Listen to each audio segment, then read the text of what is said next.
Karong adlaw hingpit nga nagsugod ang subling pagpatuman sa 24-hour liquor ban sa Dakbayan sa Davao kutob na sa Disyembre 31.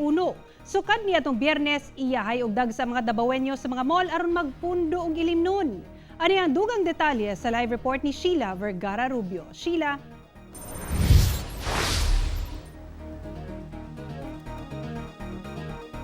Sara, halos 1 million pesos kuno per day ang halin sa Osaka supermarket dihang nag-hoard ang mga taog ilimnon pipila ka adlaw una gisugdan ang liquor ban.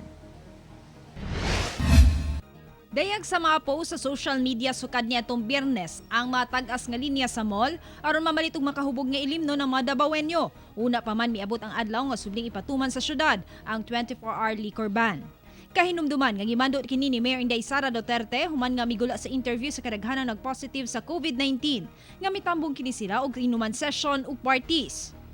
Gisa-isa sa enkargado sa usa ka supermarket sa Davao nga sukad niadtong Biyernes, dili moubos sa 1 million pesos ang ilahang halin sa mga makahubog nga ilimnon.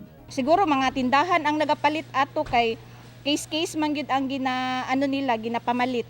Makarisig na magtawag man, mag-order. Naka-receive na migtawag, mag-order, tagpila ka case, tapos text ang uban, tapos ang uban gina-pick up nila. Sa karon gitabunan na ang display area sa wines and liquor ug gipananggal na ang mga beer ug uban pa.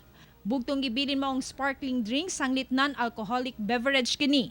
Sa makita man po diri sa ato ang kuan tabo na gyud siya na net ang diri sa area nga kanang ginabutangan namo og katong mga wala na gyud gi-pull out na gyud namo. Nagpahimangno ang kapulisan sa katawhan nga hugot nga mosunod sa mando sa kagamhanan kalabot liquor ban.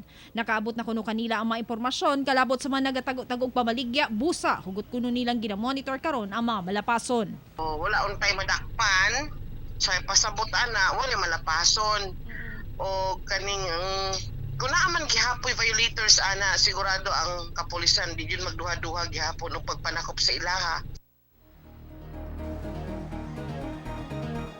Sara, sigon sa kapulisan nga dili man nila did-an mga tao kung inom kini sa sulod sa ilang panimalay apan kung dayag nga daw nangimbita na kini og lain taog nag-inom na silang nataran og daw nagparty-party na gilayon nila kining dakpon.